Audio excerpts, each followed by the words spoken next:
Bien, tout d'abord, bonsoir à toutes et à tous, comme on dit aujourd'hui. Et merci d'être venus si nombreux en un tel soir.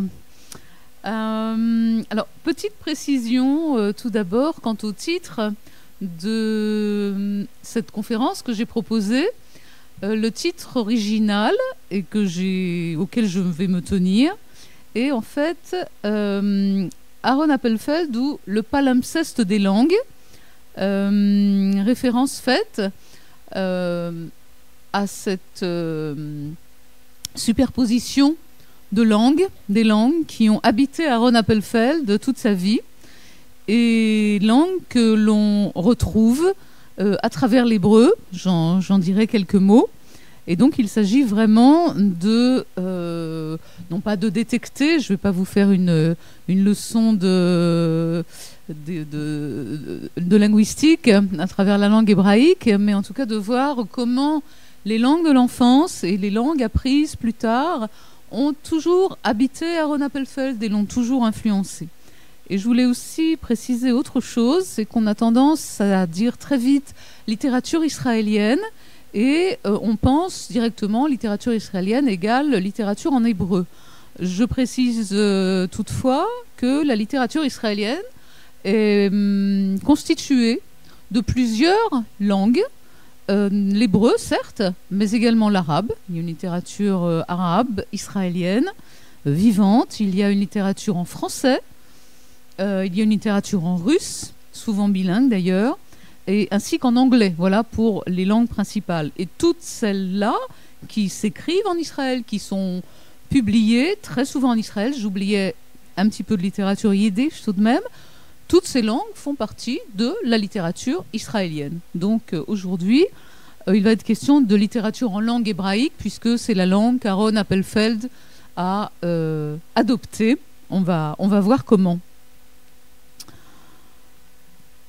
Nombreuses sont les voies, V-O-I-E-S, qu'emprunte un juif pour rentrer chez lui, affirmait Aaron Appelfeld en 2001 lors de l'ouverture d'un congrès d'études juives à Jérusalem. Il s'agit aux yeux de l'écrivain d'un retour spirituel aux sources juives qui sont les seules, à ses yeux, à pouvoir offrir à l'individu juif la connaissance de lui-même. Le gnoti séaoton juif, le connais-toi toi-même socratique, passe par avant tout une connexion, un rattachement, un reliement aux racines ancestrales. Et en s'inspirant de cette citation, on pourrait dire, concernant la langue hébraïque d'Aaron Appelfeld, nombreuses sont les langues qu'emprunte un juif pour rentrer chez lui. Pour l'écrivain, le point de départ de son écriture est lié à une disparition totale, absolue, non seulement des êtres chers, mais aussi de la langue maternelle et des langues entendues dans le cercle familial. Quel moyen, alors, quelle voie, deux orthographes cette fois, V-O-I-E, V-O-I-X, emprunter pour retrouver l'accès à ce monde englouti, par quel langage le faire revivre. C'est là que se trouve, sinon la pierre angulaire, du moins l'une des pierres angulaires du cheminement littéraire d'Appelfeld. Plusieurs langues l'ont marqué de leur empreinte dans son enfance. Deux langues juives, l'hébreu et le yiddish, je ne dis pas qu'il les a parlées, mais qu'il les a entendues suffisamment pour qu'elles le marquent. Et l'allemand, la langue maternelle, à la fois aux antipodes des deux premières et intimement mêlée à l'éclosion de la langue yiddish, langue juive par excellence. Appelfeld écrit dans son journal intime en 1946. En 1946, l'année de mon arrivée en Eretz Israël, mon journal intime se composait d'une mosaïque de mots en allemand, en yiddish, en hébreu et même en ruthène, qui est une sorte de parler ukrainien. Je dis des mots et non pas des phrases, car j'étais incapable à cette époque de construire des phrases, et les mots étaient plutôt les cris réprimés d'un garçon de 14 ans qui avait perdu toutes les langues qu'il connaissait et demeurait privé de langue. Mon journal me servait donc de cachette dans laquelle j'entassais les restes de ma langue maternelle et les mots nouveaux que j'apprenais. Ce verbiage n'était pas l'expression de quelque chose, mais plutôt un état d'âme. Ce passage se trouve dans l'histoire d'une vie. Alors, la question se pose d'emblée, comment écrire lorsqu'on est dépossédé de sa langue maternelle? En effet, la perte de la langue maternelle et par conséquent du moyen d'expression le plus naturel frappe le jeune Appelfeld à l'issue de la guerre. Il est né à Tchernowitz en 1932. Il est de langue et de culture maternelle allemande. Tchernowitz est cette capitale de cette province, la Bukovine, qui se situe aux marches de l'Ukraine et qui s'est surtout située pendant quelques 150 ans aux marches de l'Empire austro-hongrois. Tchernowitz ayant fait figure pendant de longues décennies de petite Vienne, tant par la langue allemande que par la culture viennoise, austro-hongroise, mais également Tchernowitz au lieu de la culture yiddish et également au lieu de l'orthodoxie juive et puis plus tard des premiers communistes juifs. Bref, on a là vraiment un lieu multiculturel. Toutes les palettes du judaïsme moderne, du début du XXe siècle en tout cas, y sont représentées. Donc, de langue et de culture maternelle allemande, il entend, ne parle pas, il entend le yiddish auprès de ses grands-parents et il comprend donc ce dialecte ukrainien qu'est le ruthène grâce aux domestiques qui travaillent chez ses parents et qui sont des domestiques non juives. En 1941, en juin 1941, lors de l'invasion hitlérienne dans les territoires soviétiques, puisque à ce moment-là, il se trouve que la Bukovine fait partie de l'Union soviétique après le pacte Ribbentrop-Molotov d'août 1939. En 1941, donc, la maman d'Aaron Appelfeld, qui s'appelle alors Erwin Appelfeld, la maman est assassinée par les nazis. L'enfant et son père sont déportés dans un camp de travail en Transnistrie, c'est-à-dire au-delà du fleuve le Dniestre, camp duquel le petit garçon va parvenir à s'échapper. Il a 8 ans et demi et il va errer seul. Bon, cette histoire est très connue, mais il y a peut-être des gens qui découvrent Appelfeld, je ne sais pas. Il va errer tout seul pendant près de 3 ans dans les forêts d'Ukraine, dormant à la belle étoile l'été, trouvant refuge chez des paysans durant les hivers rigoureux. Et quand je dis paysans, il s'agit en fait du monde interlope qui habite dans les clairières des forêts, c'est-à-dire des voleurs de chevaux, des prostituées, qui vont, comme il l'a souvent dit, constituer son école communale, son école primaire. Il enfouit au plus profond de lui-même son identité juive, ainsi que sa langue maternelle, pour s'exprimer uniquement et surtout très épisodiquement en ruthène, puisqu'il avait eu la chance de pouvoir acquérir quelques notions de cette langue. Ce qui fait qu'à la fin de la guerre, devant une très longue période de mutisme, il a perdu l'usage de sa langue maternelle, l'allemand, mais il ne maîtrise aucune autre langue. Bien plus tard, à l'université de Jérusalem, Aaron Appelfeld choisira entre autres d'étudier le yiddish, la langue des grands-parents, la langue de la filiation juive, de la saveur et de la petite enfance. Grâce au yiddish, matrice de la mémoire juive d'Europe centrale, il parvient à créer un pont, une passerelle affective qui relie son Europe d'origine et Israël, son pays d'accueil. Il dispose alors de ce nouvel atout, de cette langue maternelle qu'il a, deuxième langue maternelle adoptée ou adoptive, la langue hébraïque, langue qui incarne avec le yiddish l'une des 2 grandes langues de la littérature juive d'Europe dès la fin du XIXe siècle, comme l'a souligné Franklin Rosky. C'est finalement l'hébreu qui va constituer la passerelle linguistique qui relie le jeune écrivain à son univers englouti.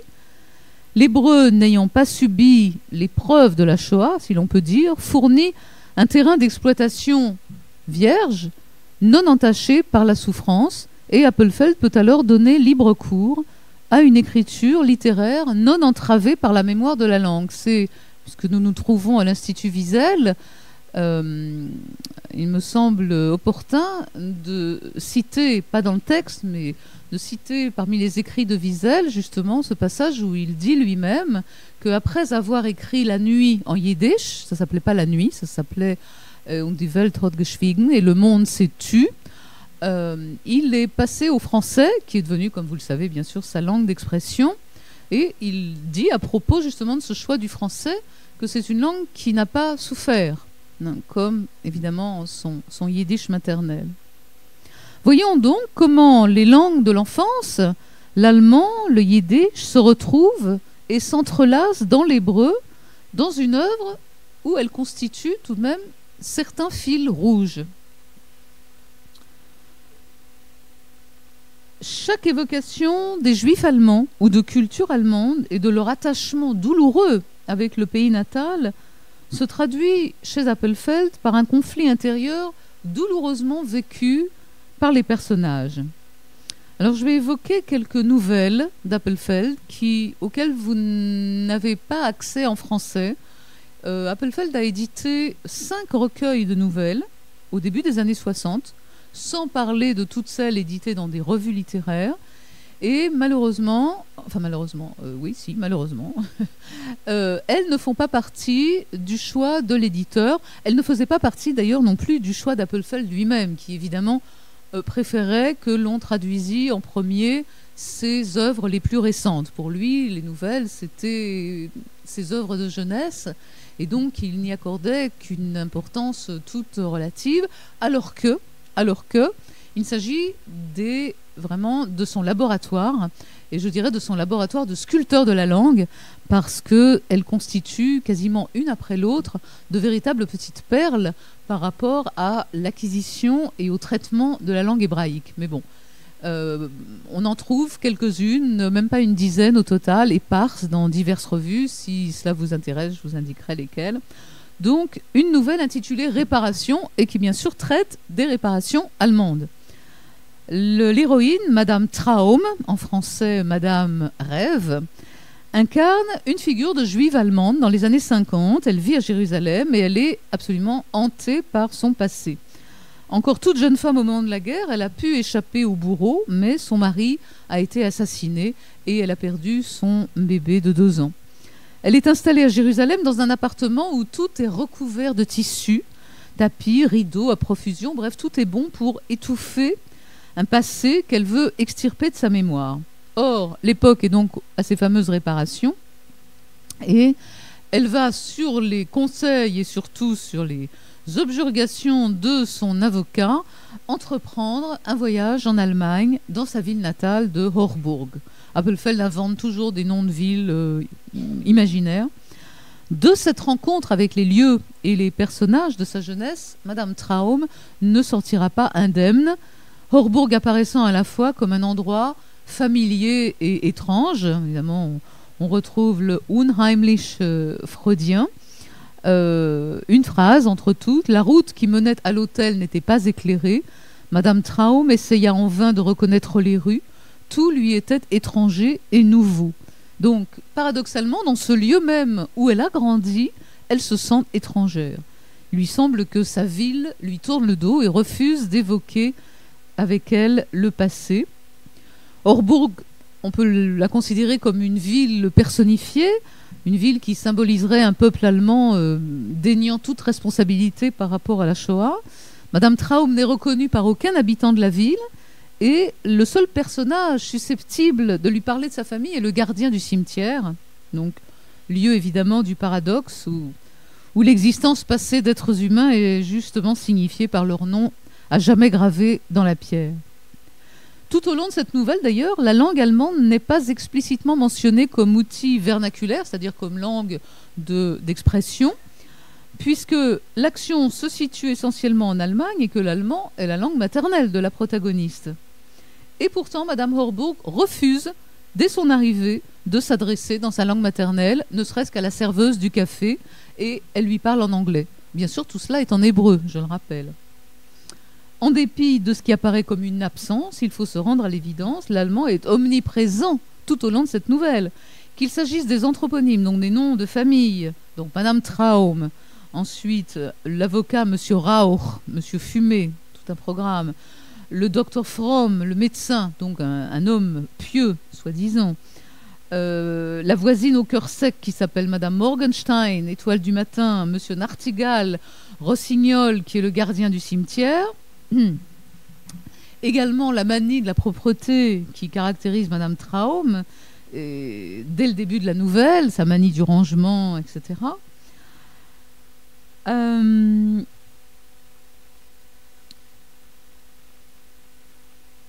Je dirais que la fuite du cimetière de Madame Traum, qui emprunte la rue Goethe, comme par hasard, nom symbolique entre tous de l'Allemagne civilisée et raffinée, est bien sûr une sorte d'antiphrase ici pour désigner exactement l'inverse.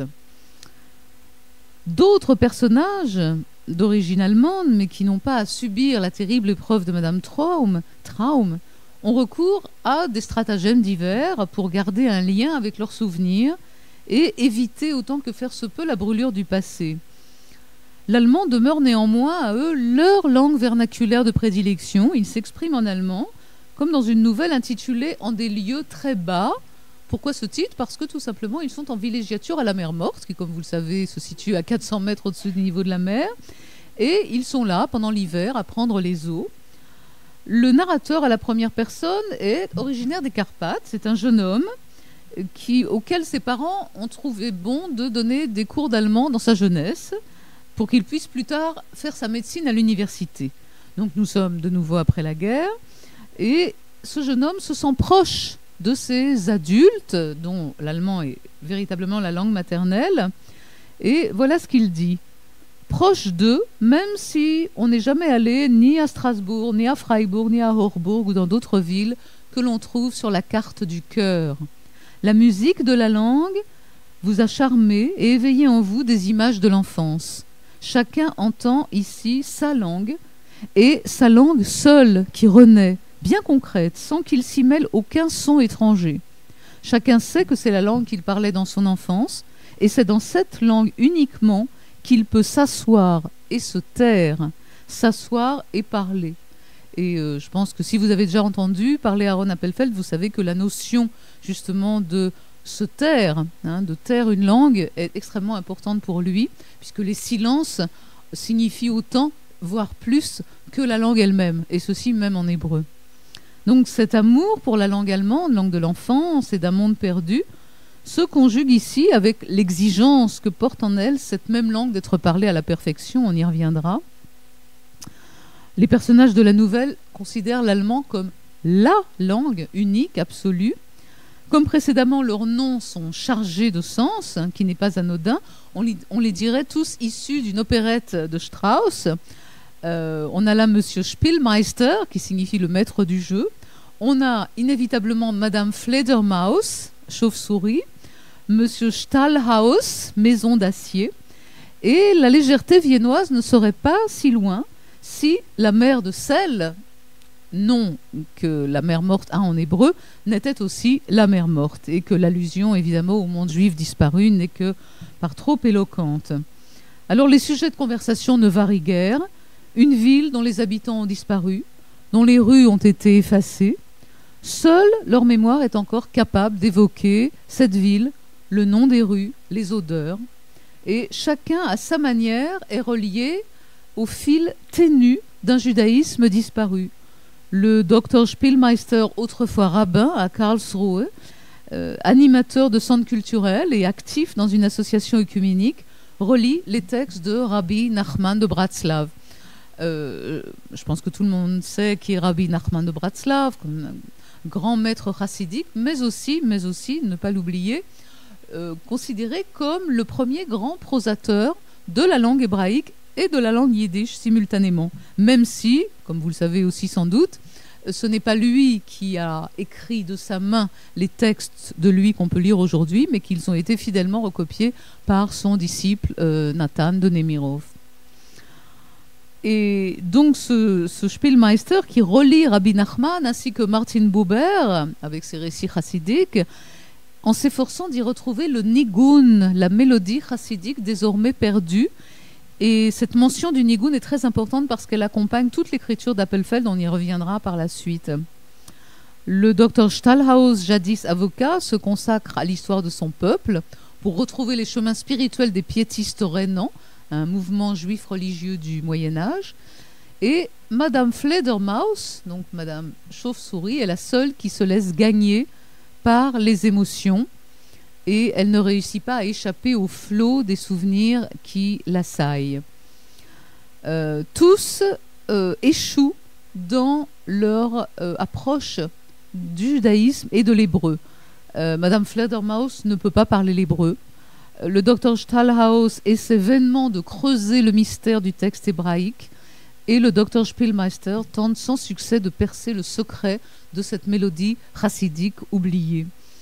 Il semble que pour ces juifs, l'hébreu soit un petit peu à l'image du paysage de la mer de sel, une langue hiératique, figée, un peu semblable à la statue, la femme de Lot, pétrifiée par l'épouvante à la vue de l'innommable.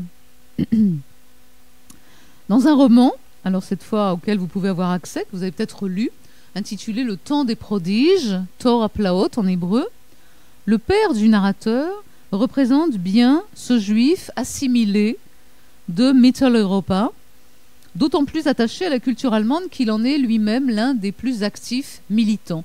Il est un écrivain de renom dont les œuvres paraissent régulièrement en cette année 1938 et qui est encore encensé par les plus grands critiques viennois.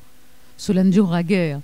Son écrivain de prédilection n'est autre que Franz Kafka, auquel il voue une admiration sans borne, tandis que l'un de ses meilleurs amis est tout simplement Stefan Zweig.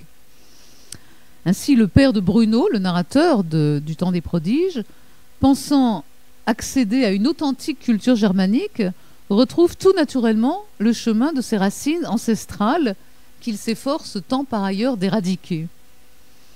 Dans un autre roman, Tzili, qui est un petit peu le récit décalqué d'Appelfeld lui-même, mais comme il le dit, il a choisi l'histoire d'une préadolescente plutôt que l'histoire d'un garçon de 8 ans comme lui-même.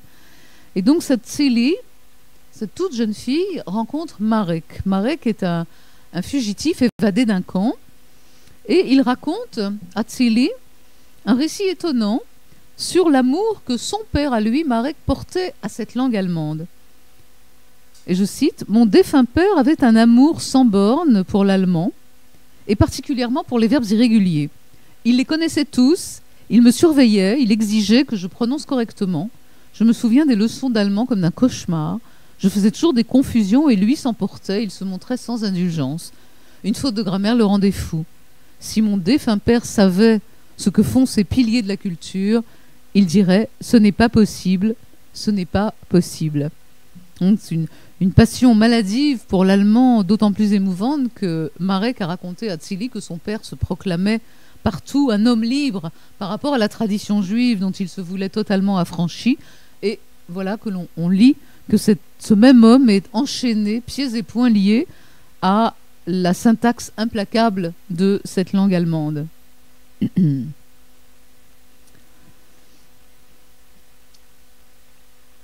Donc, l'allemand, comme langue maternelle, devient, allons sans doute, très difficilement maniable dans l'après-Shoah. Appelfeld, élevé dans cette langue, dans cette culture, élevé jusqu'à l'âge de 8 ans, garde malgré tout cette langue comme une langue maternelle, comme la langue de la mère. Je reviendrai évidemment à ce lien très fort à la langue allemande, comment Appelfeld va la faire passer en hébreu. Mais comme j'ai évoqué la langue de la mère, je passe moi-même au yiddish, puisque cette expression, langue de la mère, est aussi la façon qu'on a de nommer le yiddish en yiddish. La fameuse Mame Loschen, c'est-à-dire un composé tellement typique, caractéristique du yiddish, d'un mot hébreu, Loschen, la shon, la langue, et d'un terme germanique, enfin Mame, ça se décline dans tellement de langues que difficile de dire germanique, mais en tout cas ça sonne, évidemment ce n'est pas un mot d'origine hébraïque. Et voilà comment Appelfeld présente le yiddish dans Histoire d'une vie. Ma grand-mère parlait yiddish et sa langue avait un autre son ou plus précisément un autre goût, puisqu'elle m'évoquait toujours le parfum de la compote de pruneaux. Donc, ce yiddish qui représente pour Appelfeld le véritable cordon ombilical qui le relie aux Juifs de l'Est, à ces Ostjuden, véritable dépositaire à ses yeux d'un judaïsme authentique. Appelfeld rejoint ici Kafka, son maître à penser, mais surtout son maître à écrire, avec lequel il éprouve plus d'une affinité. Je citerai ici quelques lignes du très célèbre discours sur le yiddish de Kafka. Kafka écrit « Pour que le yiddish vous soit tout à fait proche, il suffit que vous méditiez le fait qu'en dehors de vos connaissances, il y a encore des forces qui sont actives, des rapports de force qui vous rendent capable de comprendre le yiddish en le sentant. Et une fois que vous aurez été ému par lui, car le yiddish est tout, le mot, la mélodie chassidique et la réalité profonde de cet acteur juif lui-même, vous ne reconnaîtrez plus votre calme d'autrefois. » Acteur juif parce que Kafka va soir après soir, à une certaine période de sa vie, vous trouverez ça dans son journal, voir la troupe yiddish au théâtre Savoy se produire, et c'est là qu'il est absolument fasciné, happé par cette langue. Et comme en écho, Appelfeld lui répond dans l'un de ses romans, inédit en français pour l'instant, intitulé Timion, Abîme, qui se situe au début du XXe siècle cette fois, tout début du XXe, dans sa Bucovine austro-hongroise, germanophone et catholique. Et le héros, Karl Hübner, fraîchement converti au catholicisme pour des besoins professionnels en fait, qu'il brigue un poste à la municipale et en tant que juif c'est impossible. Donc converti au catholicisme, il est assez rapidement taraudé par le souvenir de ses parents, qui ne sont plus de ce monde. Les parents, originaires d'un petit village des Carpates, donc juifs traditionnels au départ, ont gardé en eux le yiddish vivace et spontané de leurs origines, et ce, en dépit de leur désir d'assimilation au milieu germanophone où ils ont choisi de vivre. Et je cite quelques lignes. « N'est-ce pas merveilleux ? Non seulement leur visage change d'apparence, mais leur langue même se modifie. L'allemand qu'ils ont coutume d'employer au quotidien s'interrompt d'un seul coup et une autre langue, légèrement ressemblante, apparaît et s'anime dans leur bouche. Pour Karl, il est clair qu'il s'agit là de leur langue à eux et que par elle seule, ils peuvent exprimer les sentiments de leur cœur. » Dans une nouvelle intitulée Du haut du silence, le narrateur est le gardien de la tradition juive léguée par son père. Le lecteur suppose que nous sommes immédiatement après la guerre, bien qu'Appelfeld ne le précise jamais. Et cette tradition juive est symbolisée par un petit sanctuaire situé au sommet d'une petite colline. Un drôle de gardien que voilà, puisque il ne peut accéder au mystère de l'écriture hébraïque. Une sorte de terreur sacrée l'empêche de déchiffrer correctement les caractères sacrés. Seul l'enseignement oral d'un vieil aveugle, par le truchement du yiddish, parvient à lui insuffler la connaissance de la langue ancestrale. Et il explique « Des ténèbres de son regard opaque, il fait défiler les versets. Comme les commentaires sont doux à l'oreille dans sa langue maternelle, comprenez en yiddish, la mélodie éveille en lui la mémoire.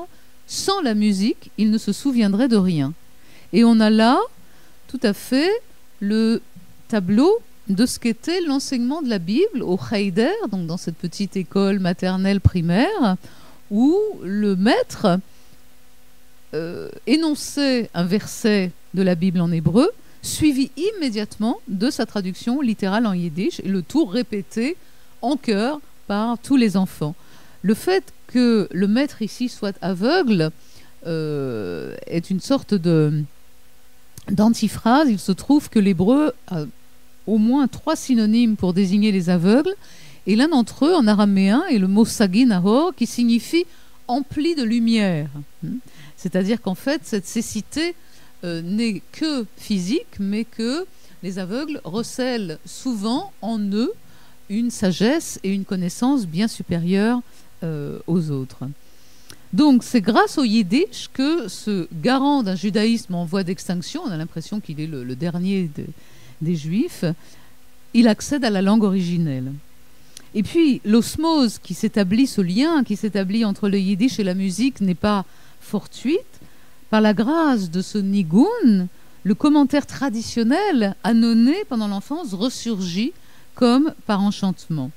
Alors si en plus on veut faire un petit peu une analyse lexicale, Appelfeld utilise un adjectif hébraïque matok, qui signifie doux, doux à l'oreille, mais qui signifie aussi sucré.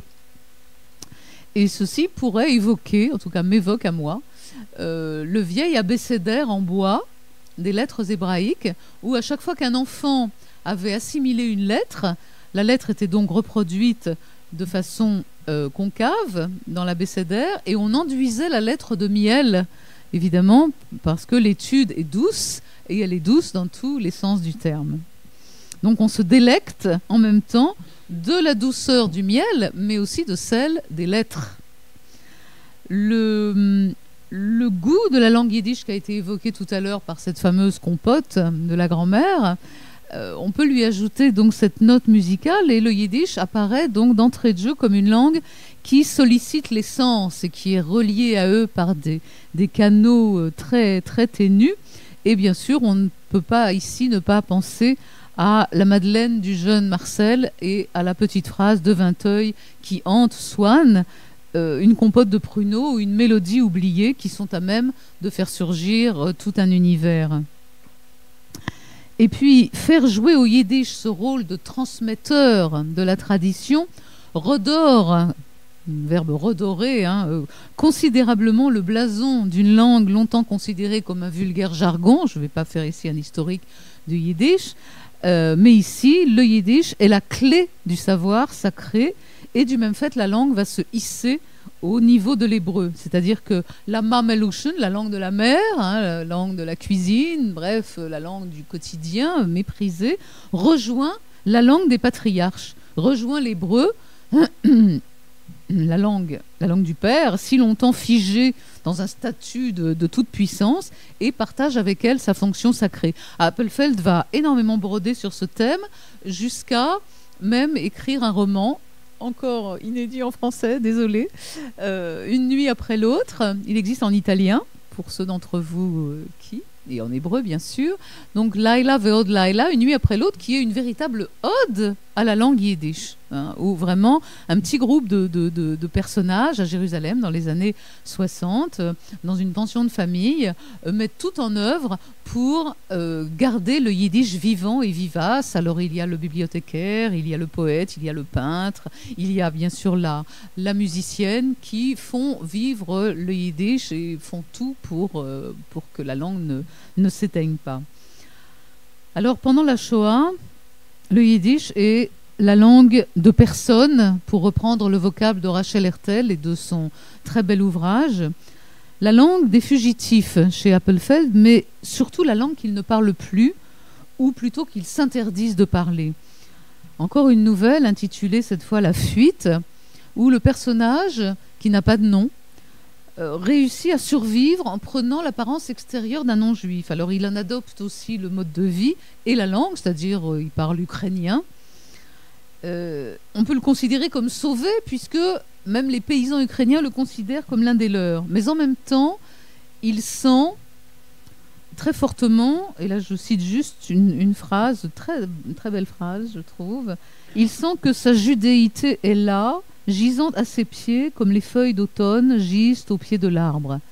Et un soir, il est frappé d'entendre à nouveau des voix d'enfants juifs qui apprennent le Pentateuque sous la férule d'un vieux maître, comme je viens de vous l'expliquer.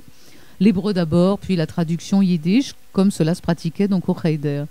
Et cette résurgence tout à fait inattendue pour lui des langues juives dans lesquelles il a certainement grandi, va étreindre ce personnage comme s'il écoutait une prière antique. Mais lorsque, au petit matin, il rencontre 3 autres juifs en fuite, il ne peut leur parler dans sa langue maternelle. Je suis des vôtres, dit-il, dans la langue des gentils, donc des gentils, les Ukrainiens.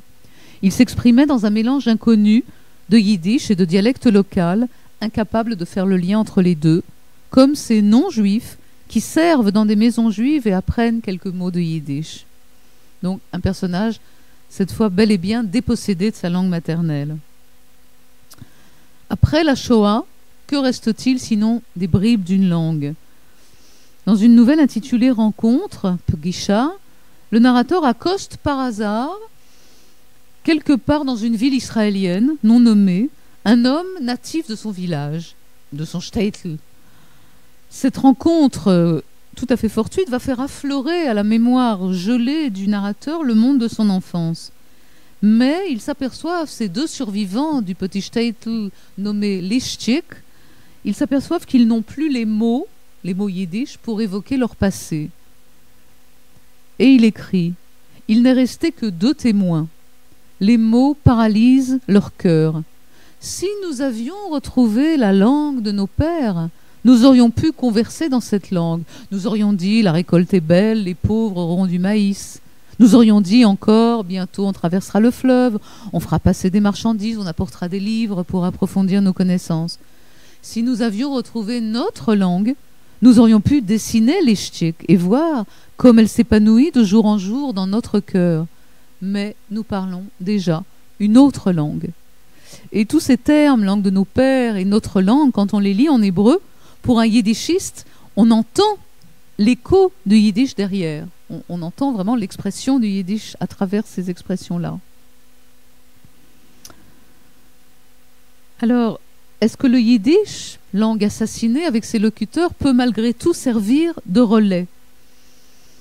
C'est vrai que grâce au personnage, entre autres, n'est pas la seule, personnage de Branka qui va servir d'intendante à Bartfuss, le très dépressif Bartfuss, dans une nouvelle intitulée Bartfuss le commerçant, un commerçant d'origine viennoise qui sombre dans ce qu'on appelait autrefois dans la littérature une maladie de langueur, et que je traduis comme étant une dépression qui provient du fait qu'il se sent, alors qu'il est à Jérusalem, il se sent coupé de ses racines. Il se sent étranger à lui-même. Et face à lui, eh bien Bronka, cette jeune femme qu'on va affecter à son service, connaît une sérénité intérieure. C'est une juive polonaise que Bartfuss commence par détester parce qu'elle parle yiddish. Il les méprise, ces juifs de l'Est, ces Ostjuden, qui n'ont pas acquis le raffinement, le vernis de la culture européenne. Et puis peu à peu, il s'habitue à elle, et à l'apaisement matériel qu'elle lui apporte s'ajoute un bien-être intellectuel et surtout spirituel. Et surtout lorsque Bronka évoque son passé. Bronka évoquait ses parents en toute simplicité, comme si elle ne les avait jamais quittés. Son père était un pauvre shoichet, un sacrificateur rituel, de bourgade juive. À travers ses paroles, il était clair que nul sentiment de séparation ne l'habitait. Bartfuss était assis et l'interrogeait. Elle racontait tout simplement comme si au même moment elle avait pu se désaltérer à cette source lointaine.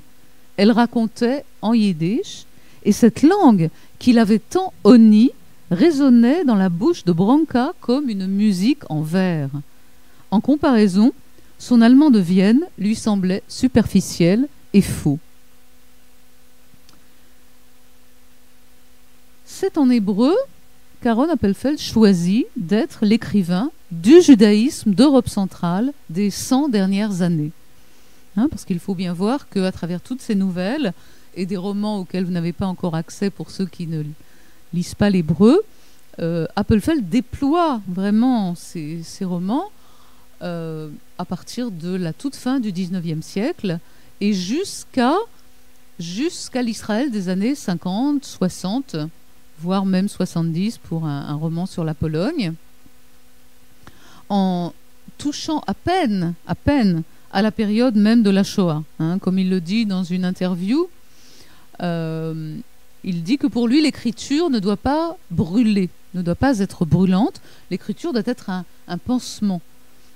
Et c'est la raison pour laquelle il s'est toujours gardé de décrire ce qui brûlait, de décrire le feu, comme il le dit. Donc, c'est dans cette langue à la fois ancestrale et nouvelle, dans cet hébreu, qu'il retranscrit la mémoire de toute une communauté, non pas par des souvenirs personnels, comme vous le savez, mais ça peut faire le sujet d'une autre conférence, Appelfeld et la mémoire, mais par une reconstitution, par les livres, bien sûr. Pour les survivants de la Shoah, la langue hébraïque est investie d'une lourde mission. Incarner une nouvelle langue maternelle, une langue vivante au plein sens du terme, alors qu'elle a elle-même ressurgi depuis peu, somme toute, du fond des âges, et redonner simultanément une nouvelle naissance linguistique à des enfants, des adolescents rescapés de l'indicible, en tout cas de ce qu'ils ne parviennent pas encore à exprimer ou qui sonne faux, comme le dit Appelfeld à plusieurs reprises. Mais sur le bateau qui le mène en Eretz Israël en 1946, je dis Eretz Israël, je pourrais dire dans la Palestine mandataire, puisque avant 1948, on ne parle pas d'Israël. Les premiers mots d'hébreu qu'Appelfeld entend lui semblent, je le cite, exotiques et difficiles à prononcer. Il ne dégageait aucune chaleur, je le cite encore, n'évoquait aucune association. C'était comme s'ils étaient nés du sable qui nous entourait de toutes parts. Donc, premier contact avec l'hébreu du quotidien, guère encourageant, rien de commun avec les souvenirs d'enfance lorsqu'il accompagnait son grand-père dans sa petite synagogue. Vous avez des passages magnifiques et lumineux dans Histoire d'une vie, mais aussi dans L'amour soudain, où le personnage de Ernst raconte des souvenirs d'enfance qui sont très proches vraisemblablement de ceux d'Appelfeld. Cette langue ancestrale qui ne le relie à rien de familier, rien qui puisse l'aider à jeter un pont entre son Europe natale et cette terre millénaire mais toute neuve pour lui. En outre, ajoute Appelfeld, les mots ressemblent à des ordres. Travailler, manger, ranger, comme si ce n'était pas une langue avec laquelle on peut s'exprimer tranquillement, mais uniquement une langue de soldats. Et d'ailleurs, Appelfeld n'utilise pas le terme de langue au départ lorsqu'il apprend l'hébreu. Il dit qu'il apprend des mots. D'ailleurs, entre autres adages sionistes de mise à l'époque, il y a « apprends les mots et tu sauras la langue », ce qui est parfaitement contre-productif pour quiconque veut apprendre une langue. « Kne milim vekanita safa » en bon hébreu. Cet adage ne le satisfait nullement. Il considère qu'il s'agit d'une approche superficielle, mécanique de la langue, et il est convaincu que seule une connaissance intime de l'hébreu pourra l'enrichir et lui permettre de s'exprimer. Et ce lien intérieur, je reprends toujours l'expression d'Appelfeld, dont il a besoin pour rattacher ses origines d'Europe centrale à ce judaïsme tout neuf pour lui. Je rappelle qu'il a vécu dans une famille complètement assimilée et que le seul lien avec le judaïsme traditionnel était justement le lien avec les grands-parents. Et il découvre que l'hébreu et le yiddish sont comme des sœurs jumelles sous un même toit. L'expression est reprise par lui et elle lui a été donnée par l'un de ses maîtres à l'université, un très grand chercheur en littérature hébraïque et yiddish, Dov Sadan. Le fait que la plupart des fondateurs de la littérature hébraïque moderne aient été bilingues, je parle de la fin du 19e, permet au futur écrivain d'établir ce lien intérieur qui lui est tellement vital. Il dit « Je fus très ému par cette découverte. Cela signifiait que ici et là-bas n'étaient pas désunis. Nous lisions Mendele Mocher Sfarim en hébreu, Mocher Sforim, ce grand écrivain de la littérature hébraïque et de la littérature yiddish, vraiment le père fondateur. Donc nous lisions Mendele dans ces deux langues, ainsi que Bialik, le poète, Steinberg, Agnon, prix Nobel, qui a aussi beaucoup écrit en yiddish. Leur hébreu était relié à des lieux qui m'étaient familiers, à des paysages ancrés dans ma mémoire et à une mélodie oubliée, tout droit sortie des prières de mes grands-parents. L'hébreu de la Aliyah des jeunes, donc qui était un mouvement qui utilisait la jeunesse pour justement amener les jeunes d'Europe en Palestine. Donc l'hébreu de l'Aliyah des jeunes et de l'armée était une langue à part, sans lien d'aucune sorte avec ma langue précédente et de ce que j'avais vécu précédemment. Donc évidemment, ce qui frappe d'emblée ici, c'est l'allusion à la mélodie de la langue que nous avons déjà rencontrée plusieurs fois et que le jeune Appelfeld retrouve dans l'hébreu de son enfance. Il faut quand même préciser que l'hébreu des prières du grand-père était prononcé avec un accent tonique sur l'avant-dernière syllabe, c'est-à-dire à l'ashkénaze, alors que l'hébreu qu'il entend en Eretz Israël en arrivant est un hébreu avec un accent, une accentuation orientale sur la dernière. Et ça change absolument tout par rapport à la musique, vous vous en doutez bien. Donc Appelfeld pénètre peu à peu l'univers du judaïsme tout entier, Kabbale, Chassidisme, Haskalah, les Lumières juives, la Renaissance juive en terre d'Israël, et il va s'apercevoir que toutes ces diverses tendances forment évidemment un tout inséparable. Dans une conversation avec Philippe Roth, vous avez ce texte dans le petit recueil de Roth intitulé « Parlons travail », Appelfeld avoue tout ce qu'il doit à l'hébreu. « S'il n'y avait pas eu l'hébreu, je doute fort que j'aurais pu trouver ma voie vers le judaïsme. L'hébreu m'a ouvert le cœur même de la mythologie juive, son mode de pensée, ses croyances, de la Bible jusqu'à Agnon, 5000 ans de création juive. Poésie biblique, langage juridique du Talmud, mystique de la Kabbale, on reste parfois ébahi par la profusion des associations littéraires, les myriades de termes dissimulés dans un seul mot. Ceux qui font un tout petit peu d'hébreu le savent, bien sûr. Alors, l'hébreu sert d'outil littéraire à notre auteur et il va utiliser justement ce dont je viens de parler, c'est-à-dire ce pouvoir extraordinaire qu'a la langue d'évoquer d'un seul mot un épisode entier de l'histoire juive. Autre nouvelle intitulée « Chasse » où un juif fugitif abandonné par les siens près d'un lac est recueilli par une communauté tzigane qui eux aussi sont pourchassés. Il devient leur guérisseur, alors guérisseur physique, mais aussi leur guérisseur de l'âme, c'est-à-dire leur conteur. Et voici ce qu'il fait. Il racontait aux enfants, donc dans une communauté de tziganes, il racontait aux enfants les récits bibliques versifiés. Les femmes s'asseyaient, écoutaient en tricotant. Il parcourait des déserts et des oasis arides aux côtés des tribus, suivant la colonne de feu. Je m'arrête juste là avant de continuer. La colonne de feu, on est en pleine sortie d'Égypte, dans le désert, et vous pouvez peut-être savoir que Dieu se manifestait en tant que guide, évidemment pas de façon anthropomorphique, mais justement par une nuée le jour et une colonne de feu la nuit. Donc cette simple expression hébraïque Amoud Haesh, tout de suite, renvoie n'importe quel hébréophone à cet épisode. Il semblait que toutes les années s'étaient envolées, seule demeurait vivace l'époque du Cheder, donc de l'école maternelle, tel un noyau que l'on ne peut briser. Mais parfois, il avait conscience d'être le seul survivant, et son devoir était de leur faire le récit de la grande catastrophe, car lui seul pouvait la raconter. Donc ce pouvoir du récit biblique est tel que le conteur lui-même se laisse enchanter par les mots et pénètre à l'intérieur de l'histoire, on a l'impression, pour revivre l'épopée de son peuple. C'est dans cette perspective de fusion entre terre ancienne et terre nouvelle, pour reprendre de façon détournée l'expression de Herzl, vous connaissez le titre de son ouvrage, Alt Neuland, qu'Appelfeld va se laisser apprivoiser par l'hébreu. D'une façon sans doute inattendue pour lui, il va y trouver des éléments susceptibles de s'exprimer. Et un des premiers éléments de son expression, c'est le silence, justement.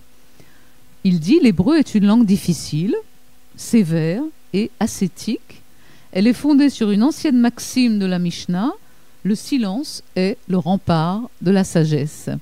L'hébreu m'a appris à réfléchir, à économiser les mots, à ne pas utiliser trop d'adjectifs, à rester en retrait et à ne pas donner d'interprétation. » Et il me semble que si l'on suit son œuvre, même son œuvre romanesque, sans passer par les nouvelles, qui s'étend tout de même à partir de 1900, on va dire 1975 avec Badenham 1939 et qu'on lit les tout derniers romans, on sent particulièrement ce désir d'être dans l'économie de moyens, dans l'économie de mots et surtout de ne pas interpréter.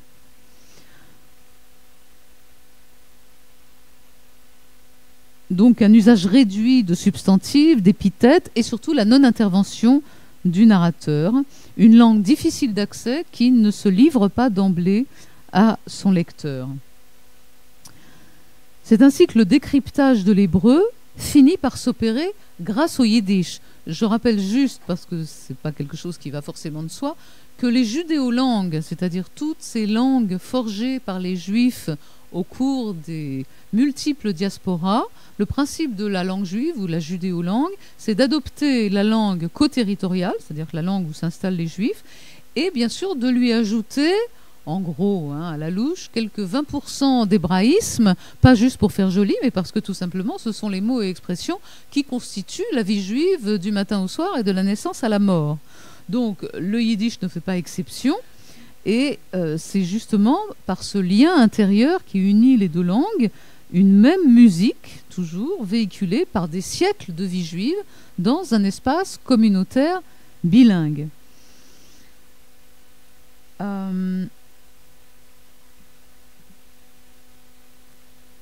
Alors, j'aimerais juste évoquer une équation que Appelfeld fait lui-même, c'est-à-dire la langue de ma mère est une musique. Et comment parvenir à retranscrire en hébreu cette langue de la mère, qui, comme nous le savons, était l'allemand, langue qui devient très difficilement maniable et qui, en même temps, pour Appelfeld, reste indéfectiblement liée à la figure maternelle. Ma langue maternelle était l'allemand, ma mère aimait cette langue, la cultivait avec soin. Prononcés par elle, les mots fusaient, limpides, comme savent teinter ces clochettes exotiques de cristal. Donc une triade qui nous vient immédiatement à l'esprit de la mère, la berceuse et l'enfant.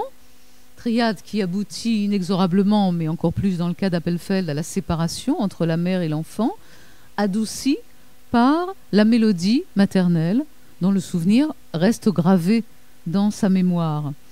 Et de cette disparition d'ailleurs et de ce silence maternel, Vladimir Yankelevitch écrit le silence maternel est l'alpha et l'oméga, c'est-à-dire ensemble silence originel d'où toute musique procède et silence terminal auquel toute musique revient, comme les fleuves reviennent à la mer après avoir bouclé le cycle cosmique. Donc un silence tout entier, résonance de la musique, de la mer, et des vibrations qui ne s'évanouissent que le temps d'un voyage, puisque la musique finit par revenir vers la mer. Et c'est ce qui se produit chez Appelfeld, qui, ayant perdu à la fois et sa mère et sa berceuse, c'est-à-dire sa langue, va finir par les réunir dans une même entité. C'est en vain, écrit-il au début d'Histoire d'une vie, c'est en vain que je m'efforçais de conserver ma langue maternelle dans un milieu où j'étais forcé d'apprendre une autre langue. Ma langue maternelle s'effilochait de semaine en semaine, et à la fin de la première année, elle était réduite en cendres. Cette douleur avait une double signification. Ma mère avait été assassinée au début de la guerre, et toutes ces années, je portais son image en moi, avec la foi qu'à la fin, je la retrouverais, et nous pourrions reprendre notre existence comme auparavant. La langue de ma mère et ma mère se confondaient. À présent que cette langue s'éteignait, je sentais ma mère mourir une seconde fois en moi. Donc on lit à travers ces lignes la mort de cette langue allemande. Et en même temps, le rapport à l'allemand d'Appelfeld demeure placé sous le signe de la dualité, dans un recueil d'essais très éclairant, pas encore traduit, mais je crois que Valérie Zenati voudrait le traduire en français assez vite. Essai à la première personne. C'est un texte qui date de 1979. Appelfeld écrit « Plus que tout, nous brûlait notre langue maternelle. Dans cette langue, l'odeur de la mort était encore fumante. Comment parler à nouveau dans une langue trempée dans le sang des Juifs » écrit-il. « Ce dilemme, si grave fût-il, n'entamait en rien ma certitude que mon allemand n'était pas la langue des Allemands, mais la langue de ma mère. Il était clair que si je la retrouvais, je lui parlerais dans la langue de mon enfance. Et effectivement, dans un des tout derniers romans, je crois qu'en français il a paru en 2012, L'homme qui dormait toujours, c'est ça en français? Le garçon, oui, qui voulait dormir, oui, parce qu'en hébreu, c'est l'homme qui ne cessait de dormir. Donc, légèrement différent, mais bon. Vous voyez de quel roman je veux parler. Appelfeld réussit, donc on est déjà presque 20 ans après Histoire d'une vie, à donner corps à cette rencontre avec sa mère disparue et retrouvée par ces fameuses séances, dirait-on en langage psychanalytique, qui sont présentés comme des rêves, mais qui, plus le livre progresse, plus on a l'impression qu'il s'agit d'une réalité qu'il habite bel et bien. Donc le personnage, que je qualifierais de mi-fictif, mi-autobiographique, sans aller plus avant, se retranche du réel. Il se met vraiment à côté du réel dans de longues périodes de sommeil au cours desquelles il retrouve les siens. Et les conversations avec ses parents lors de ces séances l'aident à renouer le fil interrompu de la relation enfant-parent et principalement autour de la question de la langue maternelle. Les parents et surtout la mère, avec qui il avait un lien particulier, comprennent que leur fils a du mal à communiquer à présent dans sa langue maternelle, même si le père affirme que l'on ne perd jamais sa langue maternelle, il a conscience que l'on ne pourra plus jamais parler comme on le faisait. C'est aussi un leitmotiv chez Appelfeld, que la langue d'avant sonne faux et qu'il faut trouver un nouveau langage qu'il a trouvé chez Kafka d'ailleurs, et qu'il a, je dirais pas traduit en hébreu, mais en tout cas qui a été vraiment une source d'inspiration très très forte. Et la réponse du personnage témoigne du cheminement accompli, non seulement dans le rapport à la langue maternelle allemande, mais dans le lien à la langue en général. Il dit « Papa, crois-moi, maman et toi êtes enracinés en moi. Quant à la langue, même si j'oublie tous les mots qui nous reliaient, vous serez toujours avec moi et nous nous parlerons toujours comme nous l'avons fait. » Donc les mots, toujours ces fameux mots, cessent d'occuper la première place à l'intérieur de la langue, et c'est la musique des voix qui prend le relais. La langue maternelle peut se réincarner et avoir la place qui lui revient à l'intérieur même de cette langue d'adoption qu'est l'hébreu. Un peu plus loin, toujours dans ce même roman, qui est vraiment un symbole d'un parcours initiatique pour accéder à l'écriture littéraire dans une langue maternelle transfigurée, transmutée, Appelfeld évoque la quête difficile de la mélodie juste, réincarnation de la langue. Il écrit « Je m'essaie à des mélodies différentes ». On croirait entendre un musicien. Mais il est évident que je dois commencer par la première vision que j'ai de la maison. C'est là qu'est enfouie la mélodie transmise par mes parents. Je n'oublie pas la promesse que je me suis faite. Si jamais je parviens à écrire, je mêlerai à mon écriture la musique de ma mère. Donc l'allemand, langue maternelle, qui accède à une sorte de réincarnation et qui se fait musique sous la plume de l'enfant devenu écrivain. Il n'est pas anodin de rappeler qu'Appelfeld se met à écrire en hébreu lorsqu'il atteint l'âge qu'avait sa mère lorsqu'il l'a perdue, c'est-à-dire 30 ans. Elle avait 32 ans. C'est un peu, on pourrait dire, peut-être, comme s'il offrait à sa mère la possibilité de s'exprimer dans cette musique de la langue qui fut sienne. Et lorsque l'adulte écrivain se remémore la voix maternelle lui lisant un livre de contes, non seulement la langue se fait musique, mais la nature alentour répond en écho à cette musicalité par son propre chant. Elle lisait lentement, d'une voix paisible, et je sentais, à travers tout mon corps, les grands acacias de la cour, protégeant la maison, répandre sur nous leur vigueur et leur sérénité. Et si la langue maternelle se réincarne par la grâce de la musique, elle trouve aussi d'autres voies par le truchement de l'écriture. L'écrivain qui demeure en contact permanent avec l'enfant qu'il a été comprend peu à peu que seule une écriture qui le ramène à la maison peut le relier complètement à ce qu'il a perdu. La maison, son père et sa mère, mais aussi tous les lieux où ils ont été ensemble. Dans l'un de ses rêves, toujours qui revêt de plus en plus l'apparence de la réalité, le narrateur confie à sa mère que les Carpates, les montagnes de son enfance, sont toujours restées au plus profond de lui et qu'il se doit d'y retourner pour ne plus se sentir exilé. Il est en Israël. Cet exil est également celui de la langue, et celle-ci a le pouvoir de se réincarner et donc de ressusciter sous de multiples formes. « Maman, lui dit-il, je me dois de le faire, ce que je ne parviens pas à comprendre, les arbres me le raconteront, les rochers et les collines, et si je ne vois pas ces merveilles, l'enfant qui est demeuré en moi me les montrera. » C'est donc au bout de ce long cheminement et d'un combat intérieur qu'Appelfeld réussit à enchasser en quelque sorte sa langue maternelle à l'intérieur de l'hébreu, langue d'adoption et de reconstruction. Pour Appelfeld, l'allemand est intrinsèquement lié à la musique de la voix maternelle. Par conséquent, non seulement la langue maternelle évoque simultanément la figure de la mère disparue, mais en outre, il s'opère une symbiose entre les deux.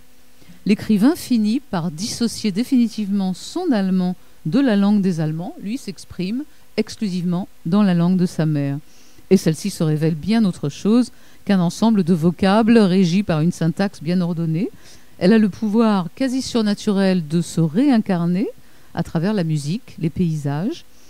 Elle opère une transmutation à l'intérieur de la langue hébraïque et l'osmose s'accomplit au point que l'écrivain parvient à faire entendre la voix maternelle qui s'exprime en allemand par le truchement de l'hébreu.